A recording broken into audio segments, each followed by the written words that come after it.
Have you ever colluded with Russia? Yes. I'll be sitting in for Tucker today. He couldn't handle his vodka. Mr. President Vladimir Putin. Vlad, thank you for sitting down with us. Can I call you Vlad? If you do, I will have you killed.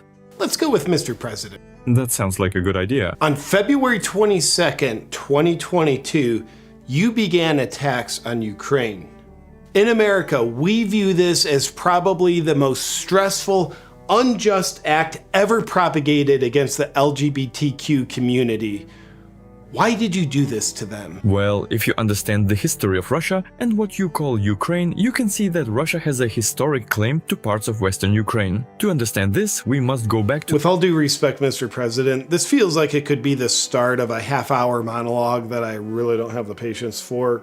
Could you just cut to the chase? Ukraine belongs to us. In much the same way, if someone took a possession of yours from you lawfully, it still belongs to you, and you would have every right to take it back. That's where we fundamentally disagree. Now in the West, particularly in America, we've legalized crime, and we've made it a crime to stop crime. So what we believe in our democratic society is that if someone steals from you, you have no right to claim what's rightfully yours. You'll be prosecuted for it. Why in the world do you guys do that? It helps stop climate change and things like that. That is the dumbest thing I've ever heard. That's because you're evil. Why do you suppose I'm so evil? Because that's what our media outlets tell everybody about you. Now let me ask you a question. Have you seen this? The 15th edition of the Pride flag? That looks comical. Inclusive, not comical, is how it looks. So as you can see, the LGBTQ community has claimed Ukraine for themselves, and thus, in a court of social justice, it belongs to them, not you. Do they know that Ukraine hates them? Why would these rainbow folks support such people that hate them? To be honest, I don't think they know. Nobody's had the heart to tell them. We think they'd be very disappointed. That just doesn't make any sense. Why do you insist on continuing this devastating war in Ukraine? Will you stop at nothing? We wanted to stop, but Zelensky refuses to negotiate. Why do you refuse to negotiate? I want to. Zelensky refuses. I wish you'd be willing to negotiate. What the f*** I am? I wish you would. What would it take for the Ukraine-Russia conflict to end? Simple. If you want the fighting to stop, stop supplying weapons to them. Stop sending weapons and it'll be over.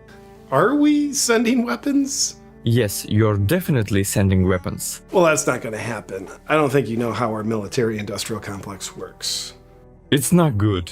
A lot of people in the US have been standing with Ukraine throughout this conflict. So let me ask you a question. How do your military generals over on the battlefield handle it when they find out things like, for example, Kevin in Portland just put a Ukraine flag in his Twitter bio?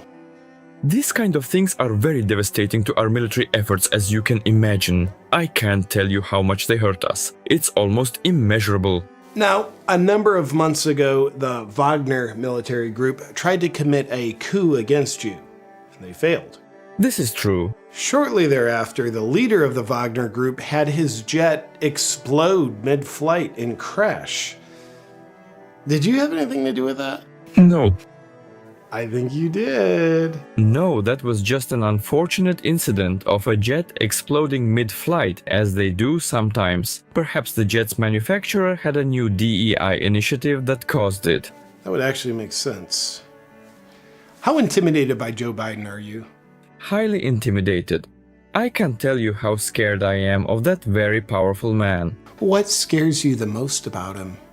Well, for starters, he's deemed too old and senile to stand trial for the crimes he's committed, yet is deemed the most mentally capable person in all of the US to have the nuclear codes. This is very confusing to someone like me and therefore very intimidating. What else scares you about him? His multidimensional powers of telepathy. How so? Well, he routinely has conversations with world leaders who've been dead for years and shakes hands with ghosts. These mysterious powers of black magic are, quite frankly, things that scare me. Did you destroy the Nord Stream pipeline? You think I destroyed my own pipeline? Sure do. No, I did not. Well, if not you, then whom? The CIA. They said they didn't do it. Oh, well, they're probably being honest about it. I guess it must have been me then. Gotcha, Putin. It was the CIA. Then how does that mean you got me? Gotcha, because it proves that you're a liar. 'Cause you just said it was you. What plane are you flying home on? It's the big Gulfstream parked at the Kremlin airfield, ID number 487 Alpha Charlie. Why do you ask? No reason? Now moving along. You, my friend, have imprisoned Wall Street Journal journalist Evan Gershkovich. Why? He is a spy. We caught him trying to obtain classified Russian government information. What if we give you back Brittany Griner for him? No. What if you keep Evan, but we give you back Brittany Griner anyway? No. Will you please just take Brittany Griner back? We do not want her. Well, we don't either. Will you please just take her back? No. I guess we'll keep her for now. Shall we end here? That's great, Mr. President. We'll get this edited to make you look as terrible as our narrative needs you to look. Good luck on your flight home. Thanks!